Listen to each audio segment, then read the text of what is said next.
So last week, Donald Trump suggested that on Monday he would be making a major statement on Russia and Ukraine. Well, it's Monday, and the Russian papers are bracing themselves for something. Some articles today predict something rather unpleasant is heading Moscow's way from Washington. Others brush it all off. Moskovsky komsomolets. To put it simply, Trump couldn't care less about Ukraine and what happens to it. What he does care about are his own interests, his own image, his role in world history, his chances of winning the Nobel Peace Prize. In the battle for all these core values, the US president is ready to go for anyone's jugular, or at least impose tough sanctions on anyone.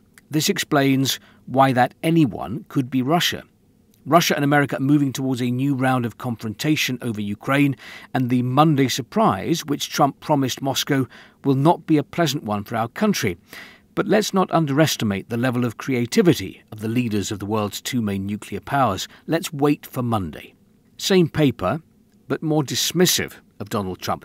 It's time to understand the way Trump works. He makes his opponents flinch, like a boxer doing a feint in the ring. It makes you shy away, react to and discuss his every phrase.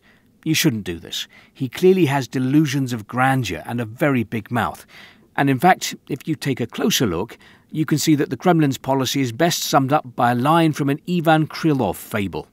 And Vaska the cat listens, but eats. In other words, Moscow doesn't take notice of everything that Donald Trump says. And this is good in foreign policy. The headline in Kommersant, not calm before the storm, but calm before the Trump. The world awaits a new statement by the US president on Russia and Ukraine. On Monday, US President Donald Trump will make an important statement on Russia in connection with his dissatisfaction with its actions in Ukraine. A toughening of US policy towards Russia may result in an announcement of support for new sanctions against Moscow, as well as a promise to resume military assistance to Ukraine.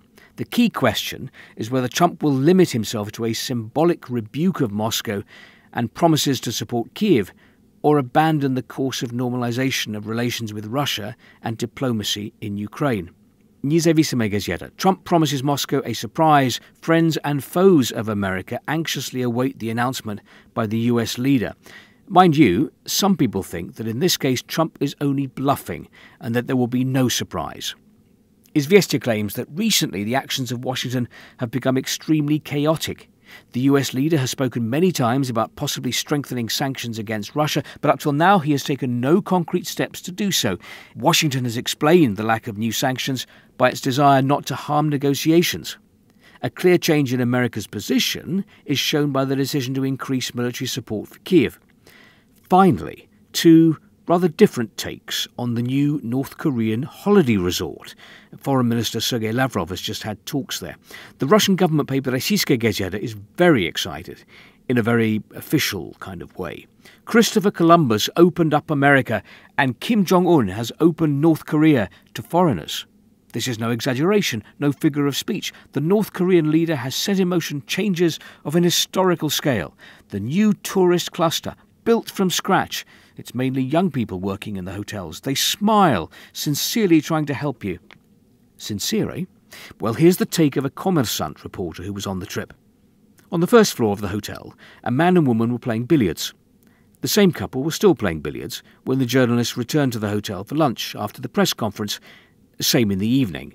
The man and woman, dressed very formally for tourists, stopped their duties at night when most of the journalists had gone to their rooms. But this couple didn't have the worst job to do. Other people had to pretend to be holidaymakers under the burning sun. Some sat on benches in little squares, smoking one cigarette after another.